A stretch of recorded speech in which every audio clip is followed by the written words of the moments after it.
Muy buenas noches, un saludo cordial para todos nuestros televidentes. Gracias por estar con nosotros de lunes a viernes en Su Caso en Casa, programa de servicio jurídico con expertos en la materia, y la idea es siempre tratar de aclarar dudas. Ya les hemos dicho en distintos programas, no me canso de repetirlo, en el canal de YouTube ustedes pueden ingresar y buscar Teleantioquia, Su Caso en Casa. Ahí está todo el historial de los programas que hemos emitido para que ustedes puedan refrescar algunos temas, inquietudes, en fin, porque dicen media hora es muy poco, ¿qué vamos a hacer?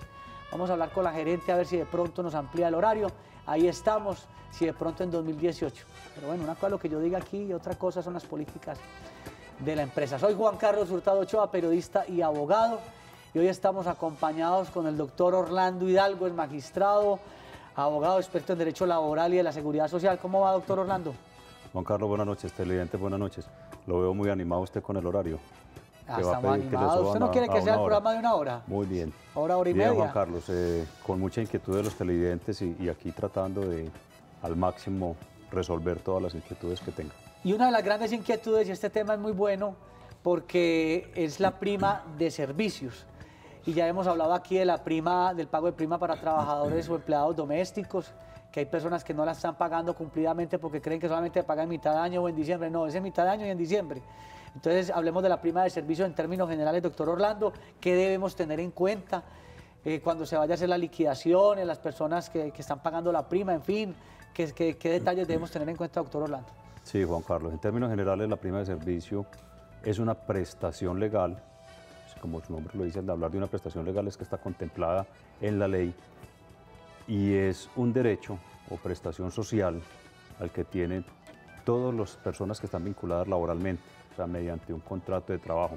Recordemos que los contratos de trabajo no solamente es aquel que está por escrito, el contrato de trabajo también es verbal. Entonces, quien esté vinculado prestando un servicio personal a través de un contrato de trabajo para un empleador, sea persona jurídica o persona natural, tiene derecho a la prima de servicios. Y la prima de servicios, como Juan Carlos lo decía, se paga una parte en junio, primer semestre del año, y la otra parte se paga en diciembre, segundo semestre del año. Por eso hablamos de dos primas. Una prima en junio, otra prima en diciembre. Realmente es una sola prima, que son 30 días al año, pero se divide en dos, 15 días en junio y 15 días en diciembre. ¿No se pueden juntar las dos primas? No, la ley contempla que se cancele una parte en junio y la otra parte en diciembre. Sobre los días, ¿en junio tiene alguna fecha límite para el pago de la prima? ¿Y en diciembre tiene alguna fecha límite? Sí, Juan Carlos, y frente a la inquietud de que no se pueden juntar, lógicamente no se podría juntar, y por una razón muy sencilla es, la prima se causa por el periodo laborado o periodo trabajado. Entonces, ¿cómo pagamos en junio la prima completa, o sea, los 30 días, si no sabemos si esa persona se iba a trabajar realmente hasta diciembre, el segundo semestre, para generar o causar ese derecho prestacional? Entonces, por eso tiene su razón de ser de que se cancele en dos cuotas, una en, digámoslo, cuotas, una en junio y otra en diciembre. ¿Cómo se cancela o qué valores se cancela? Para pagar la prima se tiene en cuenta todo lo que es salario, los factores salariales que esa persona recibió. Generalmente o básicamente la prima se cancela con el salario básico más el auxilio de transporte que reciben las personas que reciban auxilio de transporte, se incluye para cancelar la prima. Entonces sería el básico, hablemos del salario mínimo, son los 737.000 pesos más los 74, 76.000 pesos que sea el auxilio de transporte de este año. Eso se computa para pagar la prima de servicios. Muchas personas nos han preguntado en la calle sobre los servicios que prestamos en la oficina. En la oficina nos pueden llamar al 322-2552, 322-2552, de lunes a viernes en horario de oficina. La doctora Patricia Mejía, abogada, es la encargada de hacer la agenda para poderlos ayudar a ustedes. ¿En qué temas? Temas laborales, temas relacionados con pensiones, con seguridad social, también temas de investigaciones del orden fiscal con las contralorías. También hay abogados expertos en esa materia y estamos digamos, llevando unos trámites con mucho éxito relacionado con los traslados de fondos de pensiones. Más adelante vamos a hablar de ese tema con el doctor Orlando Hidalgo, porque nos han preguntado, estamos hablando de la prima de servicios, pero nos preguntan mucho por los traslados. Pero vamos ya con don Héctor Ramírez. Buenas noches. Juan, buenas noches. Sí, señor. ¿Cuál es su inquietud para el doctor Orlando? Doctor, tengo una pregunta. Resulta que para diciembre no alcanzo a cumplir 3 meses de estar en una empresa y me dicen que para que me pague la prima dicembrina debo tener como mínimo 3 meses laborando. ¿yo tengo derecho a esa prima o no? Muchas gracias. Muy bien. ¿Eso es cierto, doctor Orlando? Sí, para el señor Héctor y todos los televidentes, sí era una inquietud que Juan Carlos había dicho al inicio del programa, que le dicen los televidentes o las personas en la calle. La prima, tanto la de junio como la de diciembre, la que se acerca es ahora a escasos 15 días, la de diciembre, se cancela por el semestre completo o proporcional por el tiempo que se elabore. Por los 6 meses, o sea, los 180 días, se tiene derecho a 15 días de salario como prima. Pero si no, por el tiempo, se hace una sencilla regla de 3 y por los 6 meses tengo derecho a 15 días. Por el tiempo que trabajé, no importa cuál sea. Esa norma, o lo que nos preguntaba el televidente, eso fue ya cambiado, pero hace mucho rato. ¿Eso existió? Eso existió en alguna época, que para tener derecho a una prestación social, a algunas prestaciones sociales, por lo menos tenía que trabajar 3 meses dentro del respectivo semestre, pero eso ya fue cambiado, modificado. Y si por un día que trabaje tiene derecho a prima proporcional, por 2 días, por 15 días, por el tiempo que sea. El segundo semestre empieza a contar desde el 1 de julio hasta el 30 de diciembre. Por el tiempo que lleve laborando, se le debe cancelar la prima. Doctor Orlando, ¿por qué no hacemos un pequeño paréntesis? Porque pues, nos escriben por las redes sociales y nos siguen preguntando sobre los traslados entre fondos de pensiones. Vamos a contarles a nuestros televidentes sobre la experiencia en la oficina frente a esta situación. Sí, Juan Carlos, y precisamente hoy salió de pronto una persona, un televidente que acudió a nosotros, estuvo en consulta en la oficina hoy en la mañana, inquieto con lo del traslado de fondo, pero entonces el caso concreto del señor está cotizando con el salario mínimo, lleva varios años sin cotizar, no tiene 500 semanas cotizadas, tiene 57 años de edad. ¿Qué hace con la pensión? Que si va a tener derecho a la pensión o qué puede hacer. Que Colombia Mayor le dijo que no le iba a subsidiar la pensión porque está afiliado a un fondo privado. Entonces, por eso hemos dicho aquí en varios programas, hay que analizar cada caso concreto para ver si se tiene derecho o si le conviene no trasladarse. A este señor le convendría trasladarse del régimen de los fondos privados al régimen público, que es Colpensiones, solo por una razón. Él dice, a mí me interesa tener pensión, pero en el fondo privado no la va a tener, porque es que no va a alcanzar ni siquiera para la garantía de la pensión mínima, porque es que tiene escasas 500 semanas cotizadas. Entonces tiene que cotizar mínimamente 1.150 semanas para que le den esa pensión subsidiada. A él le convendría, y él dice, es que a mí me conviene más estar en el fondo Colpensiones, en el fondo público administrado por Colpensiones. ¿Por qué? Porque podría tener el subsidio del Estado, o sea, el subsidio de Colombia Mayor. Porque si es uno de los requisitos estar en Colpensiones para que le puedan subsidiar. Es un subsidio pero para alcanzar la densidad de semanas. Sí, pero por lo menos puede seguir cotizando y cubriendo otras contingencias que no se cubren si no se está cotizando. Entonces, por eso cada caso es concreto, pero hasta ahora ha sido un éxito este traslado de régimen pensional y para cada caso concreto tenemos que analizar si es conveniente o no es conveniente. Mucha gente, la mayoría de la gente le es conveniente es por el valor con que va a quedar pensionado en el fondo privado, que en la mayoría de los casos, no digamos en todos, pero en una gran mayoría siempre va a ser más alto el Colpensiones que en el fondo privado. Mejor dicho, doctor Orlando, la experiencia nos ha dicho, y usted lo ha vivido también, un cálculo de 3 salarios en adelante o de 2 salarios en adelante justifica de pronto el traslado. Menos de 2 salarios mínimos con tasa de reemplazo no justificaría. Si estamos hablando de factor económico, conveniencia económica, de 2.5 salarios y medio para arriba, 2 salarios para arriba, se podría hacer el análisis. Vamos entonces con Ronald desde Robledo. Buenas noches. Muy buenas noches. Yo tengo varias dudas. Sí, señor. Doctor, una persona que trabaja un día al mes tiene derecho a prima. Ahora en diciembre toca pagar la prima, aunque solo trabaje un día al mes. Doctor Orlando, ¿se le pagan los 15 días de prima? Okay. Muchas gracias. Muchas gracias al televidente. Al señor Ronald y a todos los televidentes, era lo que venía diciendo de la prima proporcional.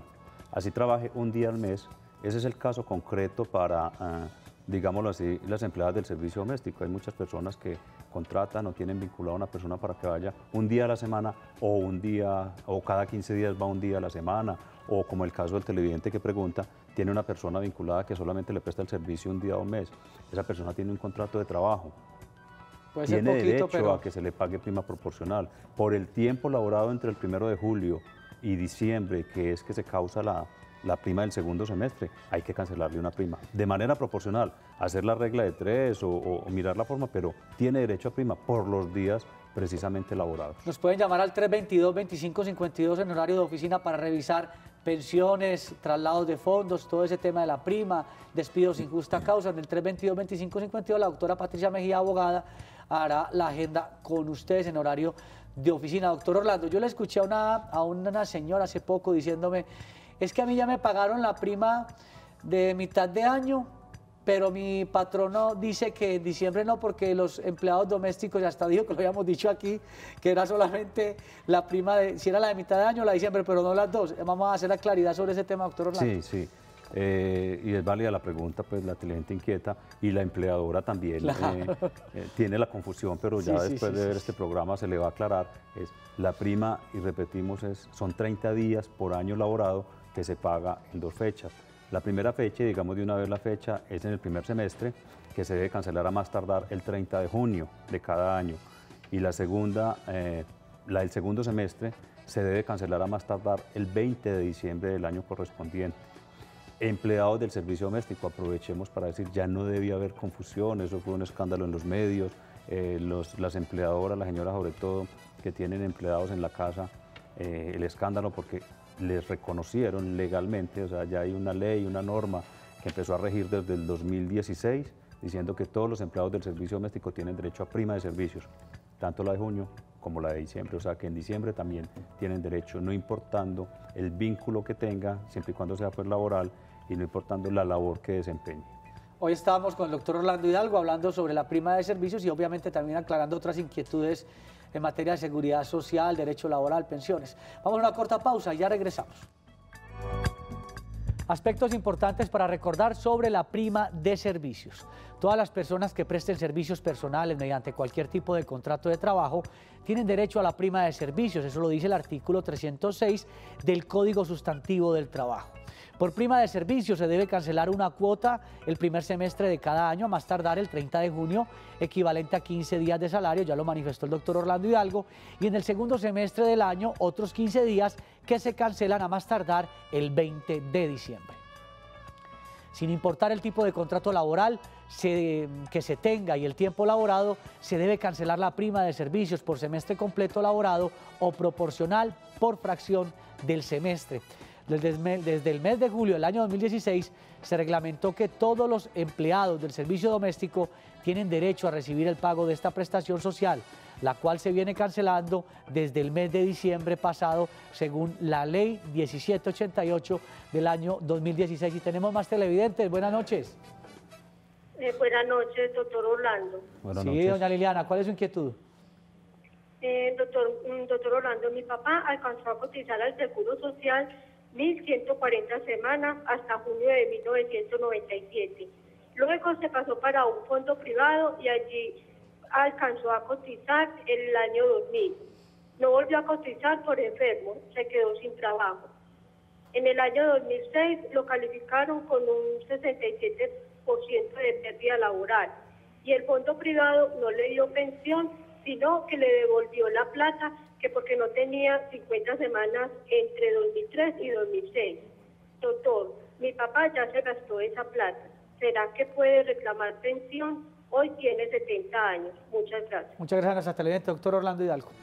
Bueno, la televidente nos cuenta que el padre alcanzó a cotizar hasta el 97 1.100 y algo de semanas, más de 1.000 semanas en el 97, en el fondo público, para ese entonces Instituto de Seguros Sociales. Luego se trasladó a los fondos privados, creo que le entendía la televidente, donde cotizó hasta el año 2000 y no volvió a cotizar. Luego lo calificaron con una pérdida de capacidad laboral superior al 66% en el año 2006. Le negaron la pensión de invalidez, que porque en los 3 años anteriores no tenía 50 semanas cotizadas. Ya se gastó la platica, según le entendía la Le televidente. dieron la indemnización sustitutiva, se la gastó, Y se tiene la 70 gastó. años y pregunta Y tiene qué puede 70 hacer. años y sí tiene derecho a pensión.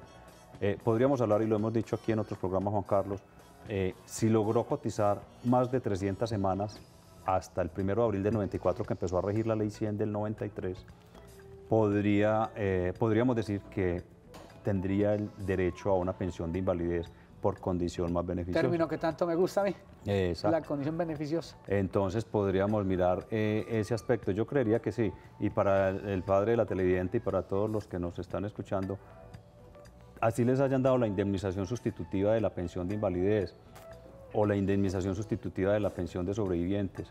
Si falleció una persona o quedó inválida después de que le den ese dinero y alcanzó a cotizar por lo menos 300 semanas para el 1 de abril del 94, es factible poder reclamar o pensión de invalidez o pensión de sobrevivientes. Entonces a la televidente le pedimos que si su padre puede ir o si no, que vaya ella y nos lleve la documentación o nos llame a la oficina al 322-2552. Le separamos una citica para decirle qué documentación lleva y revisarla y mirar la posibilidad de que su padre reclame una pensión de invalidez. Y además importante, doctor Orlando, y ya lo hemos vivido en la oficina, y es que independientemente de que esa persona haya reclamado la devolución de aportes si es fondo privado, la indemnización sustitutiva si es régimen de prima media, hay unos derechos adquiridos también, y es posible que si tenía derecho a la pensión, pues el hecho de que haya recibido ese dinero no significa que vaya a perder esa posibilidad de la pensión. Claro, porque ahí juega el derecho que a Juan Carlos tanto le gusta, que es el derecho adquirido, y mire que estamos hablando de una persona que cotizó más de 1000 semanas. Claro, tiene una densidad importante. Muchas semanas, que para esa época el requisito mínimo en semanas para una pensión de vejez era 1000. Claro, si vamos a la transición era de 1000. Era 1000 semanas, sí. Vamos con entonces, doctor Orlando, con Enrique Patiño desde Girardota. Buenas noches. Buenas noches, Juan. Tengo una inquietud para el doctor Orlando. Sí, señor. Buenas noches. Quisiera saber si me puede explicar lo que él ha hecho sobre las cotizaciones a fondos privados. Es que no me queda muy claro dónde sea mejor estar afiliado. Esa es una pregunta bien importante, doctor Orlando. ¿Dónde es mejor, régimen de prima media o fondos privados? Sí, al señor Enrique lo hemos analizado pues ya en otros programas, pero igual vamos a aclararlo porque es una inquietud y es un tema de actualidad. ¿Dónde me conviene más estar afiliado? ¿En un fondo privado o en el fondo público que es Colpensiones? Hombre, a mí me hacen esa pregunta y sin dudarlo yo le digo, afíliese a Colpensiones. Es el fondo público, es el fondo nuestro. En el fondo privado puede ser beneficioso, digámoslo, entre comillas, para aquellas personas que empezaron a cotizar en dicho fondo desde muy temprana edad y con unos ingresos muy altos, unos salarios muy altos, para que ahí sí se puede aplicar lo que dicen los fondos privados cuando nos venden la idea de que nos vamos para allá. Usted se pensiona aquí con nosotros a la edad que quiera y con el valor que usted quiera tener como pensión. Pero no nos dicen, usted tiene que tener ahorrado tanto. Hay que analizar los casos particulares de las personas que se trasladaron del fondo público, en ese entonces Seguro Social, hoy Colpensiones, a los fondos privados, para mirar cuánto tienen ahorrados, si los ahorros le van a alcanzar, si es más conveniente económicamente o no estar en Colpensiones o estar aquí. De entrada, yo resuelvo la inquietud diciéndole, es más conveniente estar en Colpensiones, pero cada caso es particular y por eso los invitamos, Juan, entonces a que nos visiten en la oficina. Doctor Orlando, yo quiero ayudar a complementar un poco ese tema que nos gusta tanto y lo trabajamos en la oficina. Esa situación, ese panorama lo deben analizar cuidadosamente, por ejemplo, las mujeres que no se trasladaron después de los 47 años a Colpensiones, los hombres que no lo hicieron después de los 52 y que hoy están viendo que tienen unas muy buenas cotizaciones y se percataron que ya el tiempo no les da para trasladarse y que tendría que ser a través de una demanda. Y ahí es donde sí es muy importante que el televidente analice qué decisión fue la que tomó. Y ahí es donde es importante que vayan a la oficina para nosotros revisar esa historia y decirle al televidente, le conviene, no le conviene, obviamente, de dos salarios para arriba. Porque uno tiene que ser muy sincero, doctor Orlando, usted planteaba un ejemplo que con un salario mínimo, pues prácticamente en cualquiera de los dos escenarios no sería pues mucha la diferencia, claro, pero con buenos salarios sí justifica el traslado. Sí, frente a lo que usted está diciendo, Juan Carlos, de los salarios, hay que mirar varios factores de conveniencia del traslado. O sea, el económico, habría que mirar con cuántos salarios ha estado cotizando, hacerle una proyección para mirar dónde va a ser mejor su pensión. Pero además del factor económico, también tenemos que tener en cuenta que hay personas que si están en un fondo privado, posiblemente no tenga derecho a su pensión, ¿cierto? Y que estando en Colpensiones, como allí no se le exige ahorro, sino 1.300 semanas como mínimo, y la edad, 57 años las mujeres y 62 los hombres, entonces posiblemente trasladándose a Colpensiones no va a tener una pensión de 5 millones, de 2 millones, pero posiblemente va a tener derecho a su pensión del salario mínimo, lo que en el fondo privado en algunas ocasiones no lo va a tener. Entonces hay que analizar esos dos factores. Entonces por eso, Juan, es bueno que invitemos a los televidentes y les contemos el portafolio que se maneja en la oficina. En la oficina se está manejando precisamente las demandas de traslados entre fondos, todo lo relacionado con despidos sin justa causa, todo lo derivado obviamente de pensiones, de seguridad social, También sistemas de seguridad en el trabajo. Ojo con las sanciones, señor pequeño, mediano y gran empresario. Si usted tiene más de un empleado, ya tiene que tener implementado ese sistema de seguridad en el trabajo. Yo los invito para que nos llamen al 322-2552, 322-2552. ¿Qué otras situaciones se han presentado en la oficina, doctor Orlando, para compartir? Que allí llegan muchos usuarios con inquietudes sobre los traslados. ¿Qué otros temas de pronto para uno resaltar hoy aquí y compartir con nuestros televidentes? Sí, Juan Carlos, podríamos hablar de las pensiones especiales. Recordemos que hay unas pensiones especiales para los padres y las madres cabezas de familia con hijos discapacitados, discapacidad física o mental. Hay que mirar que tienen derecho a una pensión especial, se las adelantan, por decirlo así, si son cabezas de familia y tienen un hijo en condición de discapacidad ya calificado, obviamente. Entonces, en palabras más entendibles, la persona se puede retirar de trabajar para dedicarse al hogar, a cuidar a ese hijo que lo necesita, y le pagarán una pensión. Y además hay muchas personas, doctor Orlando, que no saben eso, que no saben que hay unas pensiones especiales para hijos discapacitados, personas probablemente que nacieron con una enfermedad congénita y de pronto en algún momento de la vida hicieron aportes a pensión y no saben que también existe un panorama que puede ser una pensión de invalidez. A usted lo vivió en la oficina que tenemos en Bucaramanga. Hay personas que le han agradecido porque un padre con un hijo discapacitado de pronto hizo aportes. Es una carga a veces muy difícil y que esa persona reciba una pensión es importante también. Es bueno revisar también esos escenarios. Claro que sí.